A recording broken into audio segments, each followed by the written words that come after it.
I'm Maria Dalton, about to turn 27 this year, and I've been happily married for 5 years. My son, Martin, just celebrated his fourth birthday. Initially, I worked full-time after tying the knot, but now I balance part-time work at the same company. My husband, Kevin, is 30 years old, 3 years my senior. Our journey from dating to marriage was initiated by Kevin's passionate advances, but post-marriage, I observed a shift in his demeanor towards a more domineering side. Kevin has a 20-year-old sister named Jane Dalton, and their age gap seems to contribute to a somewhat indulgent relationship on Kevin's part. Before marriage, I didn't mind Jane's frequent visits and assumed they got along well. However, after tying the knot, I started noticing changes in her behavior. Jane often drops by unannounced, at any time, and expects to be served without ever bringing a token of appreciation. Kevin, rather than addressing the situation, expects me to accommodate her demands. Jane acts as though I'm invisible, addressing only Kevin with a casual "brother, I'm here again." Despite not preparing for an additional guest, I end up serving dinner to Jane. Kevin, instead of understanding, blames me aloud, insisting I should have been more considerate. Despite Jane's verbal apologies, it's evident she relishes Kevin's preferential treatment. Left with leftovers, I prepare my own meal while Kevin and Jane continue their chat on the sofa, leaving the dining table messy. They never acknowledge Martin or me, treating us more like hired help than family. One evening, as I'm about to take a bath with Martin, Kevin interrupts, loudly instructing me to buy a cake for Jane. Despite it being late, Jane insists on having it immediately. Kevin blames me for delaying, and, feeling compelled, I reluctantly head to the cake shop with Martin in tow. Overhearing their conversation, I learn they're criticizing me for being inconsiderate and questioning the decision to marry me. Meanwhile, Martin, though unable to grasp the words, senses tension in our relationship. Suppressing my emotions, I ask him about his cake preference, and he cheerfully requests one with lots of fruits. Our trip to the cake shop was filled with discussions about cakes, momentarily pushing aside Kevin's earlier words. Martin and I arrived just before closing time, fortunately finding the cake Jane desired. We purchased 2 cakes, including the fruit-loaded one Martin wanted. Back home, I served the cakes to Jane and Kevin, then prepared Martin's cake and headed to the dining room. The moment I placed it in front of Martin, Jane pointed and expressed her desire for that cake. Before I could react, Kevin moved Martin's chosen cake in front of Jane, disregarding Martin's protests. Kevin justified his action, claiming he bought the cake with his earnings and had the right to choose for Martin. Unable to contain my emotions any longer, I voiced my dissatisfaction. In response, Kevin threatened with divorce. Martin, who had stopped crying, anxiously held my hand and then, after some thought, said, "Mom, I'd also love cake with strawberries on it. Yes, it's really delicious." He mentioned this while eating a cake initially wanted by Jane. Feeling that Martin was enduring too much, I lifted his cake plate when I saw Jane reaching for it. I took Martin to the next room so he could enjoy his cake in peace. Kevin apologized to Jane, claiming he was sorry for being stingy. Despite wanting to retort, I held back for Martin's sake. Watching Martin innocently enjoy his cake was a heartwarming sight. After finishing the cake, we decided to have a late bath and sleep in Martin's bed. The next morning, I discovered Jane had already left. As I prepared breakfast, I heard Martin crying. Shockingly, his piggy bank, a gift from my father, was broken, and the saved money was gone. Martin, who always said goodnight to the piggy bank, was left heartbroken. When I questioned Kevin about it, he casually mentioned that Jane needed some money, so she took it from the piggy bank. Holding a crying and shaken Martin, I felt his pain so acutely that I cried with him. It was painful to witness Kevin prioritizing and caring for his sister more than our son. Expressing my anger and sadness, I confronted Kevin, breaking my usual silence on arguments in front of Martin. Kevin, without a word, went to the bedroom and returned with something shocking in hand: divorce papers. I discovered the hidden divorce papers that Kevin had tucked away somewhere I didn't know. In a sudden burst, He confronted me, shoving the papers at me before storming out of the house with a loud bang. Martin, who had never cried over the issues with Kevin and Jane, seemed to have reached his limit, crying since last night. Unable to bear seeing Martin so hurt, I suggested skipping daycare for the day, and he happily agreed with a loud yes, showing a faint smile. We spent the day playing and bonding, with Martin bringing a picture book from the shelf, sitting on my lap, and happily remarking, "The teacher at the nursery today was Mama, right? He looks like an angel." His little heart seemed filled with patience, and I decided to make the day special by taking a day off from work. Despite causing potential trouble at my workplace, they kindly understood the situation and granted me a day off. In the morning, we visited the park, played hide and seek, and had fun in the sandbox and on the slide. When we returned home for lunch, Martin appeared sleepy, usually napping by himself. But today he fell asleep on my lap like when he was a baby. Though I initially thought of doing household chores during his nap, I decided that today was special.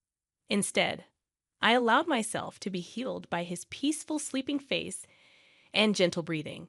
However, my serene moment was abruptly interrupted by a noise from the entrance, indicating the front door had opened. As it wasn't Kevin's usual time to come home, I became suspicious and quickly hid in the bedroom closet, clutching Martin. A voice echoed through the house, and to my surprise, it was Jane. Trembling with fear, I listened as she searched for something, expressing frustration over not finding it. Jane then made a phone call, mentioning Kevin and discussing their unsuccessful search. After hearing her lock the front door and leave, I put Martin to bed and contemplated the strange events. I couldn't comprehend why Jane had entered the house and what they were looking for. Suddenly, Kevin seemed like a stranger, and I felt a mix of disgust and fear towards him. Swiftly packing essentials for Martin and myself, we headed to the station and took a train to my parents' house. Fortunately, their home was nearby, just 2 stations away. Although I hadn't contacted them beforehand, my parents sensed something from my expression and welcomed us without asking questions. I shared the entire ordeal with them, including my fear of staying at our house due to Kevin and Jane's actions. Upon hearing my mother's suggestion that Jane might have been looking for my belongings, possibly cash cards, I recalled my past experience as a successful CEO in the handmade goods industry. I had entrusted the company to friends when I decided to prioritize raising my child after getting married. Although I still worked part-time and communicated with the company from home, Kevin was unaware that I was still the CEO. I discovered the hidden divorce papers that Kevin had tucked away, suspecting that he thought I had a decent amount of savings. While I've mentioned to him that I still receive some assistance from the company, I've deliberately kept the details about being the CEO and my savings private. This secrecy stems from realizing early in our marriage that Kevin struggles with managing money and tends to spend everything he earns. Kevin, at first, provided only $200 a month for food expenses and even suggested I quit my job to become a full-time housewife.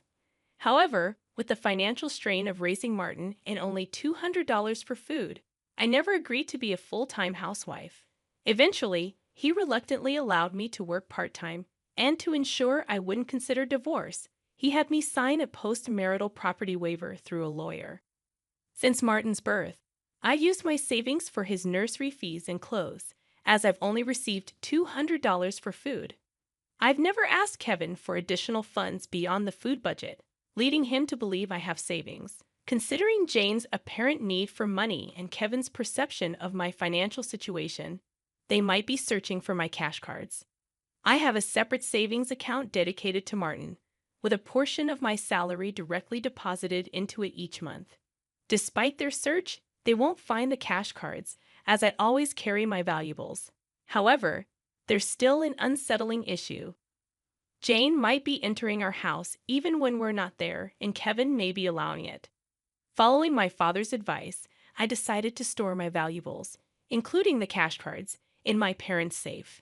As I pondered their need for money, Martin approached my father, crying over his broken piggy bank and the shattered promise of saving up. My father, angered by Martin's story, vowed to call Kevin. My mother suggested finding out their purpose calmly, as Kevin's mention of divorce might shift blame to us, making the divorce more favorable for him. To ascertain their purpose, I decided to record their conversation, consulting a lawyer who was a friend of my father's. Returning home, I began cooking dinner, keeping my phone screen down to record secretly. Kevin arrived home, surprising me by immediately asking about my cash cards. When I questioned him, he gave vague answers, attempting to deceive me. When I remained silent, Kevin grew agitated and demanded all my part-time money for his sister. Refusing, I explained it was for Martin's savings. In response, he angrily pushed the signed divorce papers toward me, declaring that I was living off his money and didn't need to save for Martin. He even uttered words implying he valued Jane more than our son. Hearing this, I stopped preparing the meal, put the divorce papers in my bag, took Martin's hand, and headed for the door. Kevin, in a loud voice, declared his serious intent for divorce, instructing me never to come back. I responded by stating I wouldn't return to a house where a stranger could come and go freely. After leaving, I received numerous messages and calls from Kevin, which I ignored. Turning off my phone, I sought refuge at my parents' house, sharing the recording and divorce papers with them. Although I confessed to having no love or affection for Kevin, I expressed concern for Martin.